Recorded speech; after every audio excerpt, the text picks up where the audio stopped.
تعجل بالقرآن من قبل أن يقضى إليك وحيه وقل رب زدني علما. إن الحمد لله نحمده ونستعينه ونستغفره ونعوذ بالله من شرور أنفسنا وسيئات أعمالنا.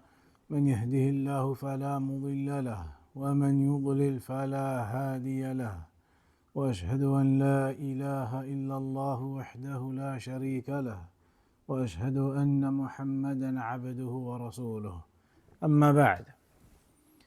So last week, I believe we covered the section regarding the fruits of Iman in the decree, and then we started looking at the section about the groups of deviation who became misguided on the topic of the decree. And we mentioned there are two main groups, the Qadariyyah and the Jabariyyah. The Qadariyyah, there are two types. The old ones who rejected the fact that Allah's knowledge encompasses the affairs. متقدموهم وهم الغلاة الذين نفوا العلم والكتابة فضلا عن المشيئة والخلق. So those early Qadariyyah, they rejected or they negated the knowledge of Allah, that Allah's knowledge encompasses everything and that Allah knows everything before it happens. And they negated the writing, that it is all written in the preserved tablet. And they negated the will and the creation. They negated a lot. And they are considered as the ghulat of that time. And هؤلاء الذين ظهروا في أواخر عهد الصحابة, those extreme ones who rejected the decree, they occurred or appeared at the end of the time of the companions. The second type, and the first type, like we said, they disappeared and finished. But the second type, وهم المنكرون كون أفعال العباد داخلة تحت مشيئة الله وخلقه. وهؤلاء هم المعتزلة والرافضة الاثني عشرية والزيدية وجميع من سار صيرهم. The second type are the ones who rejected the fact that the actions of the servants are under the will of Allah and the creation of Allah. They rejected that the af'alul ibad, our actions that we do, are under the will of Allah and the creation of Allah. And these are the Mu'tazilah and the 12ers from the Rafidah, the Zaydiyah, and others upon that way. وَهَؤُلَاءِ عِنْدَهُمْ غُلُوٌّ فِي جَانِبِ إِثْبَاتِ الْأَمْرِ وَالنَّهِي. And these groups, they have an extremism, excessiveness in terms of affirming the commandments and the prohibitions. وَالْوَعْدِ وَالْوَعِيدِ وَقَدْ ظَنُّوا أَنَّ هَذَا لَا يَتِمُّ إِلَّا بِالتَّكْذِيبِ بِالْقَدْرِ وَزَعَمُوا أَنَّ هَذَا مُقْتَضَى الْعَدْلِ وَالْحَقِّ أن هذا العدل الذي زعموه غير صحيح إذ هو عدل يعطل كمال قدرة الرب ومشيئته. So they believed that the only way you can fully comprehend and implement the commandments and prohibitions and what is mentioned is by denying the decree, denying that their actions are within the will of Allah. وانحراف هؤلاء كثير في باب القدر ونقتصر الكلام في انحرافهم في هاتين النقطتين. Two important points we're going to mention. النقطة الأولى ينكر هؤلاء القدرية أن تكون أفعال العباد واقعة بمشيئة الله. They reject that the actions of the servants occur by the will of Allah. They reject that. They reject that the actions of the servants occur by the will of Allah. وينكرون أيضا أن تكون الهداية والإضلال بيده. And they also reject that guidance and misguidance is in the control of Allah. وسبب انحرافهم أنهم سووا بين المحبة والإرادة وأصلوا في ذلك تأصيلات وصلوا بها إلى معتقدهم الفاسد. And the issue that occurred with them is that they made equal between the love of Allah and the will of Allah. Between the love of Allah and the will of Allah. Because there are two types or two affairs. What Allah loves and what Allah wills. Al-irada al-kawniyya wal-irada al-shar'iyya.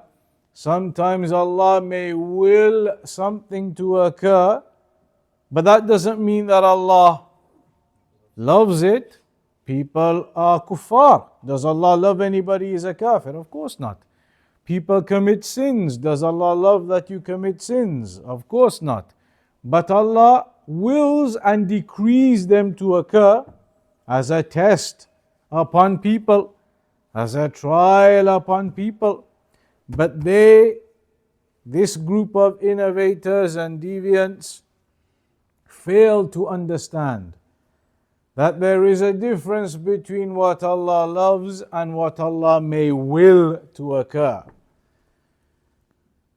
So, because of that misunderstanding of theirs, they mentioned a few principles that were wrong.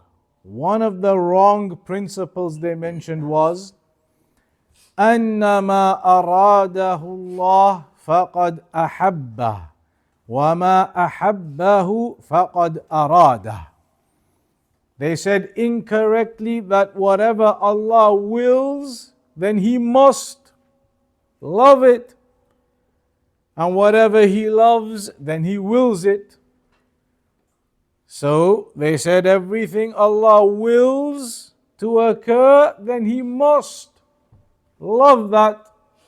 And we know that is not the case. Sins and kufr and these things, shirk, Allah does not love them, but Allah wills them as a test. But they made the mistake and said, if Allah wills something, that must mean that Allah loves it. Secondly, they said, أن السيئات لا يحبها الله ولا يرضى لعباده الكفر. They said, sins, Allah does not love them. Sins, Allah does not love them. التأصيل الثالث أن السيئات في بني آدم واقعة والسيئات لا يريدها الله لأنه لا يحبها فهي إذن واقعة بإرادة العباد. So their first principle was that everything Allah wills to occur, Allah must love that. But then their second principle was Allah doesn't love sins. But then how are you going to combine those two together then? Everything Allah wills, they said, Allah therefore loves. But they also said Allah doesn't love sins. But we know Allah wills sins to occur. So then what conclusion can we make now? They said everything Allah wills, Allah loves it. But then they also said Allah doesn't love sins. But Allah wills sins. So that's how they came to their third principle, which is that everything Allah wills, Allah loves. Allah doesn't love sins, that must mean that Allah did not will the sins. And therefore those are from our own independent actions outside of the will of Allah. That's the error. أن السيئات في بني آدم واقعة والسيئات لا يريدها الله. Allah doesn't love the sins and the evil deeds, and that must therefore mean that Allah isn't willing them, that it's us who will the evil deeds and the sins, and we do that ourselves independent of the will and decree of Allah. Because anything in the will and decree of Allah can only be the things that Allah loves. Anything in the will of Allah is only what Allah loves, they said. Everything Allah wills, Allah loves it.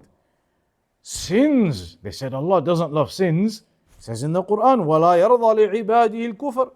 Allah is not pleased with kufr for His servants. So they said in that case, it has to be that kufr and sins and sayyi'at are not willed by Allah. They are our independent actions separate from the decree of Allah. And we know, of course, that is completely false. That is completely false, but this is how they ended up at their wrong conclusions. They make one principle that is wrong, then another principle that is wrong, and then they end up at another principle that is wrong. So they began saying everything Allah wills, Allah loves. Not necessarily. Then they said, but Allah doesn't love sins. That's correct. Allah doesn't love sins. But then they said, as a consequence, that must mean that Allah doesn't will sins. We are the ones doing that separately from the decree of Allah. وَفَرَّعُوا على هذا أن الأمر والإرادة متلازمان فما أمر به فهو يريده وما أراده فهو يأمر به. Branching off from that, they then also said that the command and the will are two things that are corresponding side by side. So that whatever Allah commands us to do, then that is what He wishes and wills for us to do. And whatever He wishes and wills, then that is what He commands us to do. والحاصل أنهم قصروا معنى الإرادة على الإرادة الشرعية فقط ونفوا الإرادة الكونية فزعموا أن العبد مستقل بإرادة فعله. So their problem was that they failed to understand that there are two types of the will of Allah. One is al-irada al-kawniyah, the will of Allah in the creational sense. And the other is al-irada al-shar'iyyah, the will of Allah in the legislative Islamic sense. In the Islamic or legislative sense, whatever Allah wills, then obviously Allah loves. Islamically, whatever Allah commands us, etc., Allah loves all of that. But in the creational sense, things that are decreed to happen, that doesn't necessitate Allah loves them, kufr and shirk and sinning and all these evils that occur. But they fail to understand there are these two types of irada. And they considered everything to be just irada shar'iyyah. That whatever Allah wills, it's got to be that Allah loves it. Anything Allah wills, He's got to love it. Why would He will it otherwise? That's what they began to say from their misguidance. And that's why they ended up claiming that our sins and evils, those actions we do, they are not from the will of Allah. They are not from the decree of Allah. We do that separately, they said.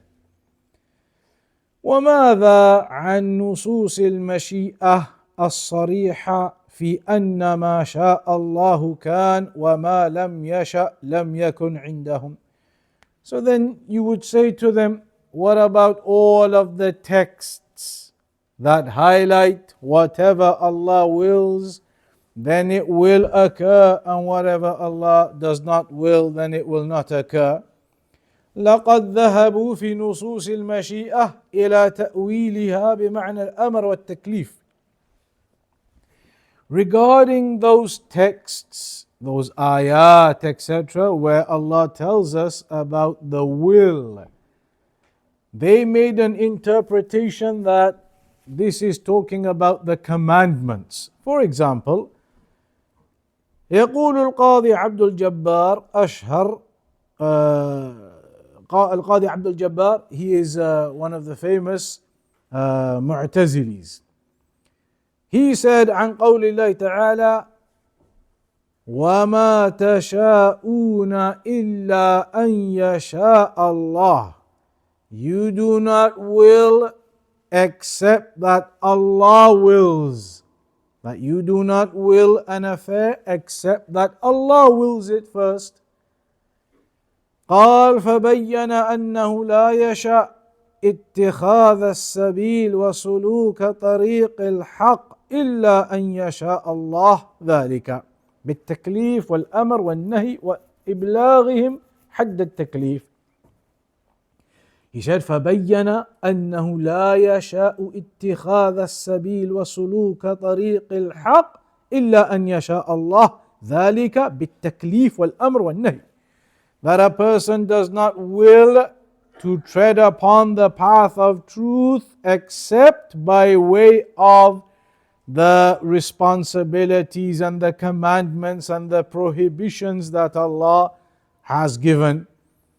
وأما قوله تعالى ومن يشاء الله يضلله ومن يشاء يجعله على صراط مستقيم, that whomsoever Allah wishes He misguides him, and whomsoever Allah wishes He guides him to the straight path. أولوه بأنه يجعله كذلك في الآخرة. They said no, this is talking about the afterlife, because it says من يشاء الله يضلله, whomsoever Allah wishes He misguides. But according to them, misguidance is something we do. It's not in the will of Allah, but the ayah says Allah guides and misguides. They said no, that's talking about the afterlife, not in this world. That's in the afterlife it's talking about. أو أنها في الدنيا والمراد التشبيه بمن هو في الحقيقة كذلك.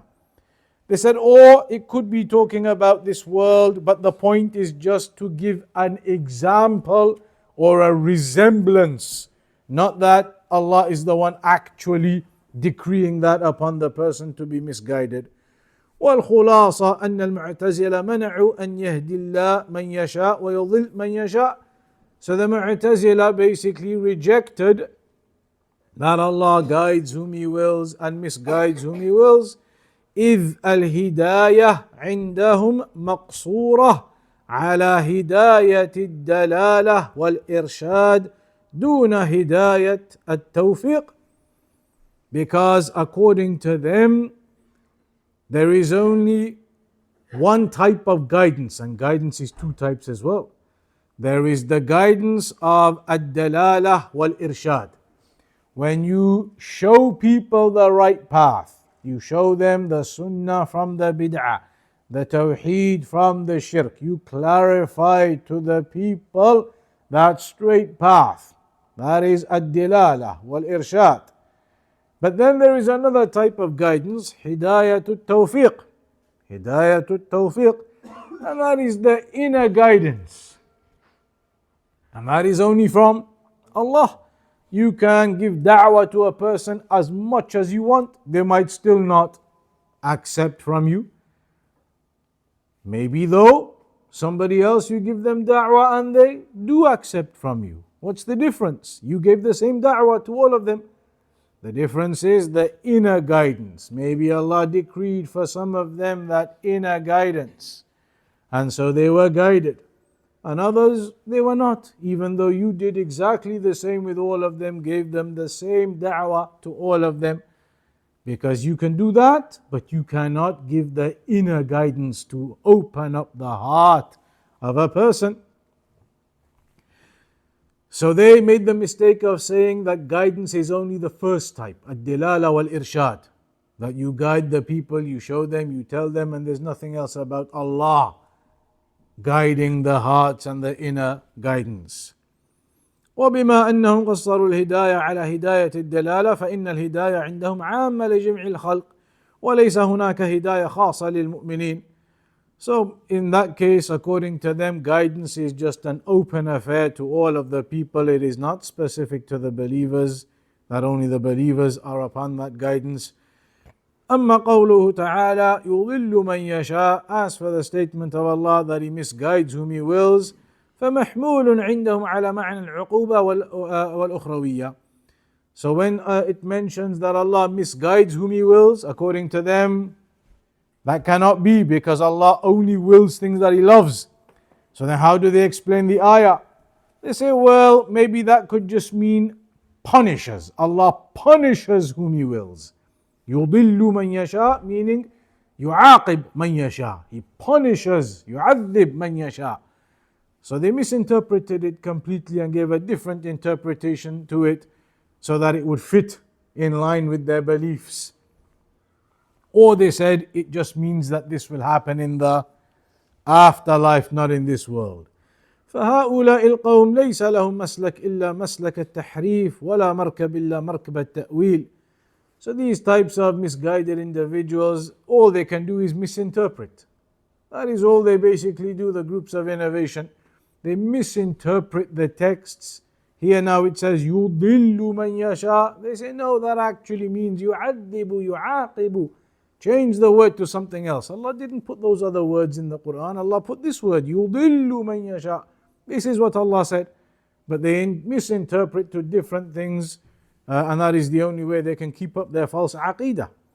وَلَوْ لَمْ يَكُنْ فِي قَوْلِهِمْ إِلَّا مُخَالَفَةٌ أو مخالفة المعلوم بالضرورة قطعا عند سائر المؤمنين لكفى إذ كلهم مطبقون على أن ما شاء الله كان وما لم يشاء لم يكن فكيف بمخالفة قولهم لعشرات النصوص المثبتة لمشيئة الله تعالى.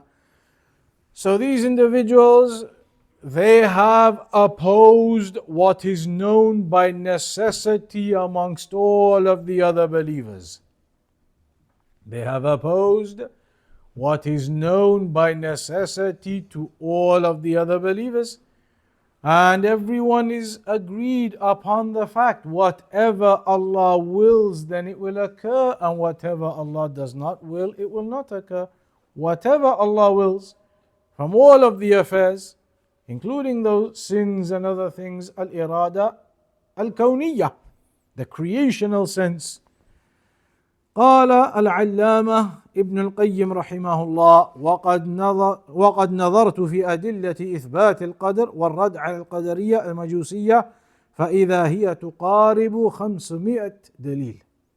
Ibn al-Qayyim said, I looked at the evidences affirming the decree and the refutation upon the Qadariyyah.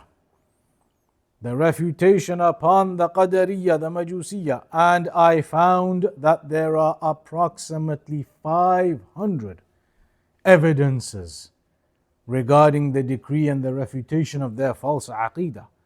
500 or so evidences upon that. ويكفينا في الرد عليهم دليل واحد. We'll mention one evidence sufficient. And that is the ayah ولكن الله حبب إليكم الإيمان وزينه في قلوبكم وكره إليكم الكفر والفسوق والعصيان أولئك هم الراشدون فضلا من الله ونعمة والله عليم حكيم.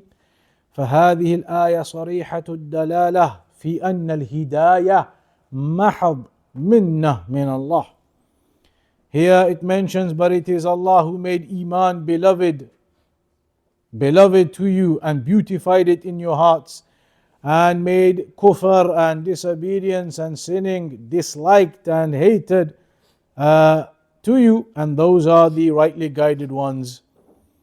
This ayah clearly highlights, therefore, it is Allah who gives that guidance to the people. Allah, the one who made Iman beautified and beloved to you in your hearts. ومع ذلك فقد زعموا أن الخطاب لسائر الناس. And despite that, they claimed that this address in the ayah is for all of the people. وأن معنى, meaning everybody has Iman made beloved to them, even the disbelievers. وأن معنى حبب أي فعل ما عنده أحب المؤمن الإيمان من الأمر والوعيد والترغيب.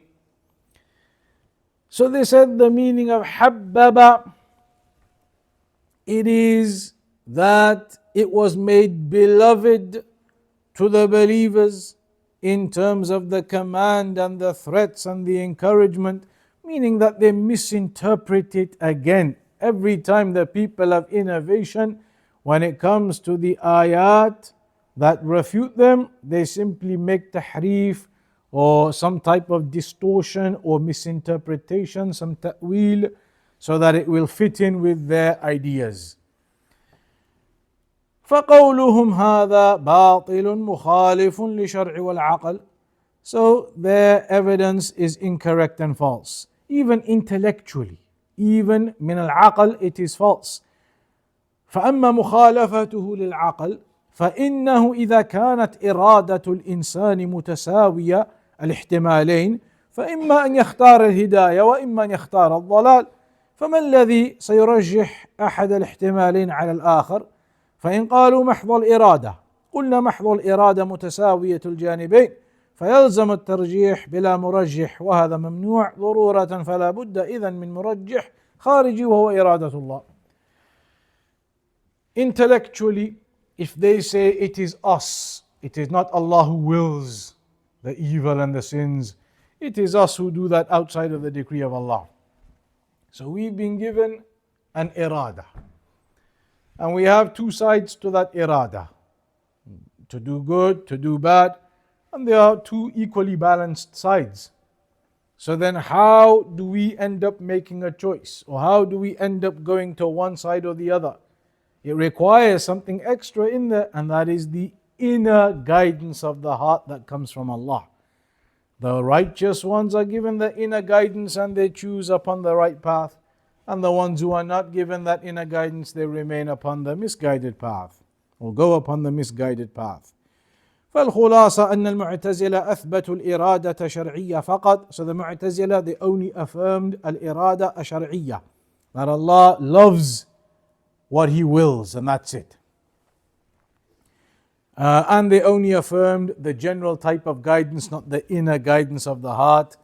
And they rejected the will of Allah, and they rejected the inner guidance. That's the first thing they rejected, that Allah wills the sins and the disobedience. These are not from Allah, they are outside the decree. We do that because Allah only wills the things He loves. That's their first mistake. The second mistake they made was النقطة الثانية، ذهب المعتزلة إلى إنكار كون الله خالقا أفعال عباده، خالقا أفعال عباده. That the Mu'tazila, they rejected the fact that Allah creates the actions of His servants. That Allah creates the actions of His servants. Abdul Jabbar, the misguided one from the Mu'tazila, he said, أتقولون في أفعال العباد إن الله عز وجل لم يخلقها؟ قيل له نعم بل هي من جهتهم واقعة حادثة. That do you say the actions of the servants are not created by Allah? Then we say yes. That's what he says. We say yes. The actions of the servants, they occur from them, and they are the ones who create them. Because remember, there were 4 parts to the decree: the knowledge of Allah that encompasses everything, the fact that all of it is written in the preserved tablet, the fact that Allah wills it all, and the fact that Allah creates it all. Allah wills all of the decree, and then Allah creates all of the decree. But this is what they rejected, that Allah creates the actions of the servants.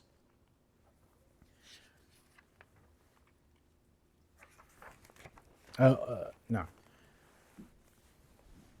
وقد استدلوا إلى شبه عقلية فيما ذهبوا إليه, and they have some intellectual doubts as to how they came to their misguided understanding. الشبهة الأولى: لو كانت أفعال العباد فعلا لله لكان الله فاعلا للظلم والكفر والواقع من العباد ولا وجب وصفه والكفر الواقع من العباد ولا وجب وصفه بذلك وذمه على ذلك وهذا كفر من قائله فالنتيجة أن أفعال العباد ليس خلقا لله. The first intellectual mistake they made was they said, if the actions of the servants are actually the action of Allah, that Allah creates them, then that would mean the wrong things that we are doing, the oppression, the kufr, all of those things, we are then attributing them to Allah. And they said, you can't do that. They said, you cannot do that. You cannot attribute your actions to Allah, that Allah creates your actions of kufr and your actions of dhulm and your actions of evil, saying Allah creates them, attributing them to Allah. No, you cannot do that, they said. That was their first issue. That was their first doubt, which led them to say, therefore, these actions are not being created by Allah. They are just being created by us, to free Allah from that. This was their doubt. Secondly, لو كانت أفعال العباد خلقا لله لبطل التكليف والأمر بالمعروف والنهي عن المنكر بل ولا سقطت بعثة الرسل. They said, if Allah is the one who creates our actions, then the burden of responsibility is gone. Meaning, all the good deeds you do, then you're not the one really doing them. And all the evil deeds you do, you're not the one really doing them. So then what's the point of even sending the messengers and the revelation and all this religion? What's the point? If Allah is the one creating all your actions, then you're not even accountable for what you do. If you do good deeds, that's not you. Allah is doing those actions and creating those actions. You have no reason to be rewarded. And if you do evil actions, Allah is the one creating them, then you have no reason to be punished. And so they said, what would be the point of any of this then? What would be the point of the messengers that were sent? If none of our actions are us, it's just Allah creating all those actions, good and bad, then why are we held accountable for anything? This was their second doubt. This was their second problem they had. The answer to both of those, jawab mujmal wa jawab mufassal. You can give a general answer and a detailed answer. أما المجمل أن يقال قد تبين لنا سابقا أن أدلة الكتاب والسنة والإجماع متضافرة على إثبات خلق أفعال العباد وهذا هو الحق وماذا بعد الحق إلا الضلال. The first is, we're not going to mention them all now, but multiple ayat and a hadith in the Quran. There are many evidences in the Quran, in the Sunnah, in the consensus that Allah is the one that creates the actions of the servants. Allah is the one that creates everything in the decree, including our actions that we do. Many evidences, we've seen some of them already in the previous lessons. Secondly, يقال أيضا إن سبب انحراف المعتزلة هو عدم تفريقهم بين الفعل والمفعول. And we spoke about that before as well. وبين الخلق والمخلوق وبالتفريق السابق تزول شبههم والمقصود أن فعل العباد مفعول لله وهو فعل للعبد وليس فعلا لله كما مر سابقا. Secondly, generally speaking, you can say that there is a difference between the one who does the action or creates the action and between where that action applies. Between the one who creates the action and where that action is applicable, how it is manifested. We'll come to the examples in a minute, you'll see what we mean.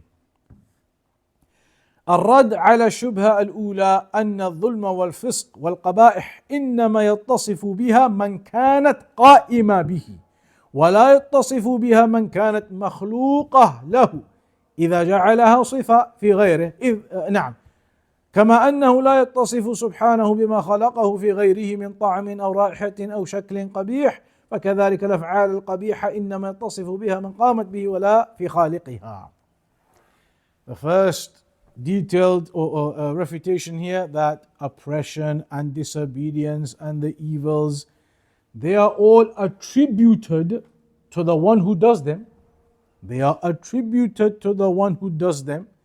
ولا يتصف بها من كانت مخلوقة له إذ جعلها صفة في غيره. Those evil actions or those disobedience and sin and things, they are the characteristic of the one who does the actions. They are not the characteristic of the one who created them. Allah created those affairs, decreed those affairs. But Allah is not described and attributed with those affairs. Who is the one actually doing them thereafter? The creation.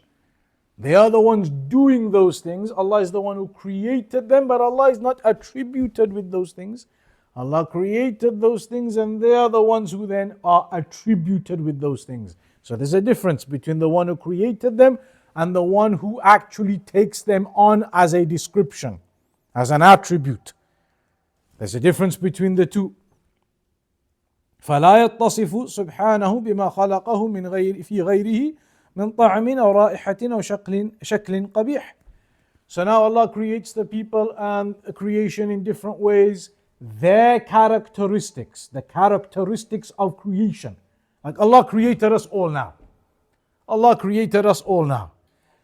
There could be a person, as it mentions here, رائحة, a person who has bad body odor. A person has bad body odor, smells bad, doesn't take a shower only once a month.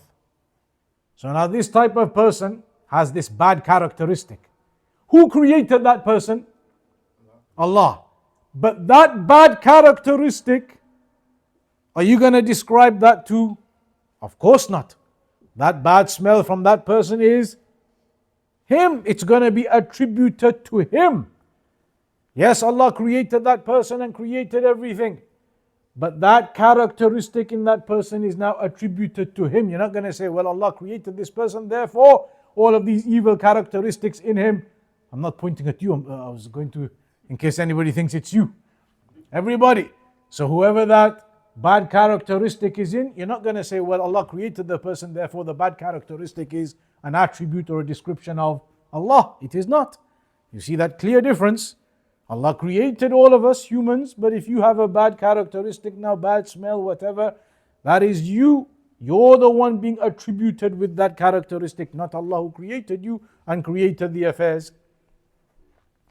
Secondly, الرد على الشبهة الثانية وهي مردودة بما اتضح من الفرق أو من الفرق بين الفعل والمفعول. The second thing is about the difference between the one who creates the affair and a bit like what we just mentioned, and the one where the affair is implemented and applied. Allah creates, but then that creation, that affair is implemented and applied elsewhere.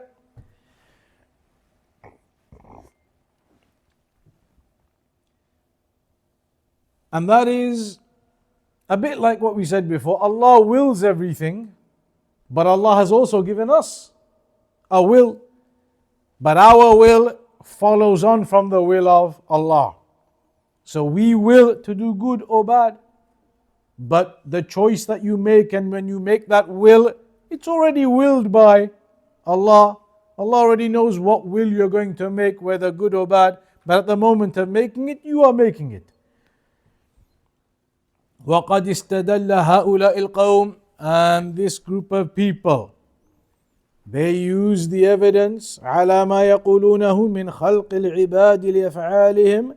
They used an evidence to say that we create our own actions. Allah does not create them. separate from the decree of Allah. They said, جَزَاءً بِمَا كَانُوا يَعْمَلُونَ. The ayah in the Quran says a reward or a recompense for what they used to do. جَزَاءً بِمَا كَانُوا يَعْمَلُونَ. For what they used to do. And another ayah, مَا لَكُمْ كَيْفَ تَحْكُمُونَ. What is wrong with you? How do you make these judgments? So it appears these actions are being attributed by Allah to the creation. They are recompensed for what they used to do. And how are you judging? They say these ayahs are highlighting that we are the ones who do these actions ourselves. We are the ones who create them. وهذا قول باطل وإنما يصح إلزامهم لنا لو كنا نقول إن أفعال العباد فعلا لله. This would only be applicable if we were saying that our actions are attributes of Allah. They are attributed back to Allah. But like we said, that's not how it is. Allah created us all, but if we have a bad characteristic, bad smell, you're not going to say that is now to be attributed back to Allah. Allah created us all, but we are the ones upon the characteristics. Those characteristics and those affairs, all of them created by Allah. But the description of them is to us, not the one who created them. They don't understand that. They say, no, if Allah created it, then that's His description. And so these bad affairs have to be attributed to Him. No, they do not. Difference between the one who created and the one who was created and has these descriptions upon him. So that is the first group.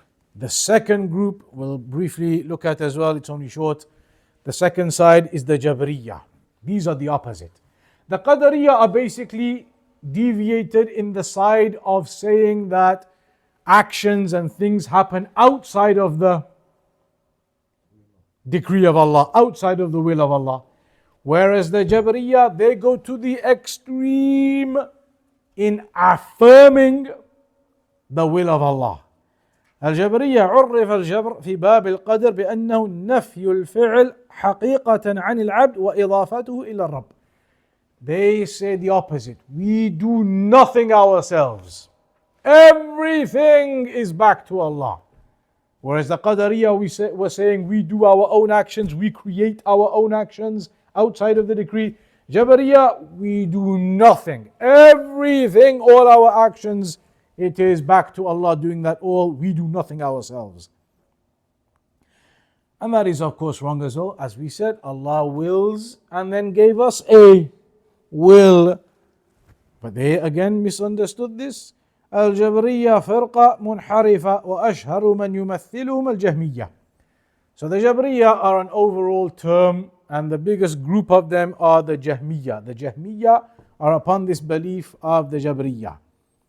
وقد تجد في بعض كلام السلف إطلاق القدرية على الجبرية وذلك لأنهم خاضوا بالقدر الباطل. Sometimes in some of the speech of the Salaf you might find that they call the Jabariyyah the Jabariyyah as Qadariyyah. And that is just as a general term, all of the groups of deviation who deviated in the topic of the Qadr. والأشاعرة داخلون في مذهب الجبرية. The Ashā'irah come under this Jabariyyah methodology as well. But they are a bit more, they are less in depth as the Jahmiyyah. The Jahmiyyah went extreme in this. The Ashā'irah not as much. ولماذا كان الأشاعرة جبرية في القدر? And why are the Ashā'irah like that? لأنهم يقولون بالكسب وقد وقع اضطراب كبير بين الأشاعرة أنفسهم في تعريف الكسب حتى وصل الأمر إلى أن يقول سبكي الأشعري إن هناك اضطرابا في تعريفه. They have this issue of al-kasb, meaning what you earn, what you gain. قالوا العبد له كسب ومعناه أن عنده قدرة غير مؤثرة في الفعل. They said a person has a will, has an ability, but that ability has no impact. You have an ability that is really no ability. That you can't actually do anything with your ability. وضربوا لذلك مثالا, and they gave an example. They said لو أن رجلا حمل صخرة فجاء رجل آخر فساعده في حملها فقالوا إن حمل الشخص الثاني للصخرة ليس له أثر لأن الأول قادر على حملها باستقلال. قالوا وكذا العبد فإن له قدرة ولكنها ليست مؤثرة في الفعل. They said imagine a person is carrying a rock and he's carrying it by himself. Carrying it by himself.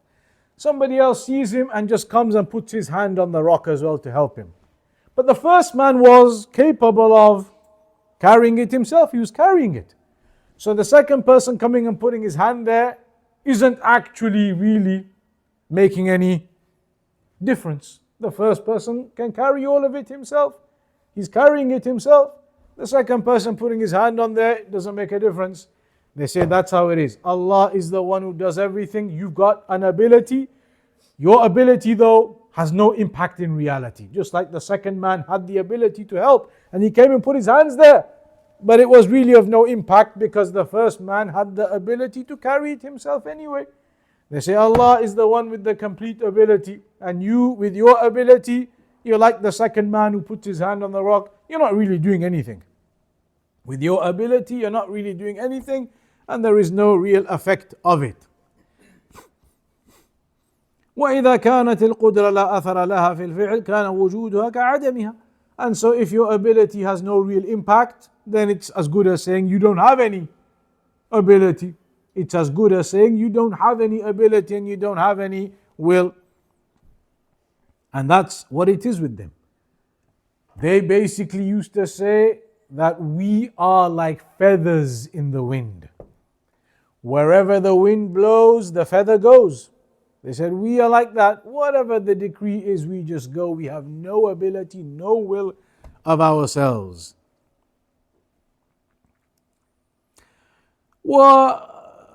والانحرافات عند الجبرية الانحراف الأول سوى الجبرية بين المحبة والإرادة. Again, these ones, they made a balance, made equal between what Allah loves and what Allah wills. So everything Allah wills, then Allah loves it, they said. ثم قالوا بنفي تعليل أفعال الله بمعنى أنه ليس في أفعال الله إلا مشيئة محضة. فبذلك جوزوا عليه سبحانه كل ممكن حتى ولو كان تعذيب أنبيائه وأوليائه بل وتنعيم ألد أعدائه. They began going extreme on the other side and they said there is no reasoning behind the actions of Allah. It is purely just by the will of Allah. So they said upon that maybe Allah might even will to punish His prophets and messengers. Of course Allah will not will to punish His prophets and messengers, but they said Allah will do that, or that Allah can do that, or that Allah can bless His enemies. Meaning that they said Allah does everything purely by will and there is no reasoning behind that. And of course that is completely false. Completely false. Allah subhanahu wa ta'ala does everything upon wisdom. أدى انحرافهم السابق إلى انحراف آخر وهو النفي حسن الأشياء وقبحها. This goes into detail about how they then were unable to recognize the difference between the beauty of things and the evil of things, saying they are all the same. But the main point here is أنهم نفوا قدرة العبد واختياره, that they rejected we have any ability, any choice. And we spoke about this before. You have a choice. When you make the choice to do something wrong or something right, at that moment of making the choice, you know you are the one making that choice. To do the right or the wrong, you're making the choice. Allah's given you that ability to make that choice. So you make the choice to do the right and to leave the haram. You make that choice. Allah gave you the ability. Did Allah know you were going to make that choice? Yes. So your will is there. But before your will, already there was Allah's will. But at the moment of making your choice, you are making it. If you choose to do haram, you're the one choosing at that moment to do the haram and doing it. And that's why some of the scholars, they said about the Jabariyyah and the likes of these individuals who use examples of sins and they say that it's not our fault. If we end up committing a sin, that was nothing to do with us, it was the decree. Some of the scholars, they said, well, if that's the case, imagine you go home one day and your house has been robbed. What are you going to do? You're going to run around, you're going to call the police, you're going to check your cameras, you're going to do everything. You're not going to say, well, that's just the decree, forget it, relax, sit down, nothing you can do. Anybody do that? Of course you do not. You take the means and you strive and you check and call the police and do all these things. So the scholars, they said, this thing that you're trying to tell us, it's nothing to do with us and we have no ability, and even if sins occur, that's not our fault. All of that is again from the misguidance of the Jabariyyah now on this side, who claim that we have no free will and choice in what we do. But if that was the case, then why would people be deserving of paradise in the afterlife? If you have no choice in what you do, then you're only doing your good deeds because of the decree. And so then why are you deserving to be blessed on the Day of Judgment? And if you do evil, then why are you deserving to be punished if you're only doing that because you're being forced by the decree to do that? Of course that's wrong. You have been given a choice to do the halal or the haram, and Allah knows what choices you're going to make, and upon the choices you make, then that is what you will be held accountable upon on the Day of Judgment. That brings us to the end of the section regarding the decree. Those maybe 5 lessons or 6 lessons that we did there. That is the end of the section on the decree. Then from next week we'll go back to the next section.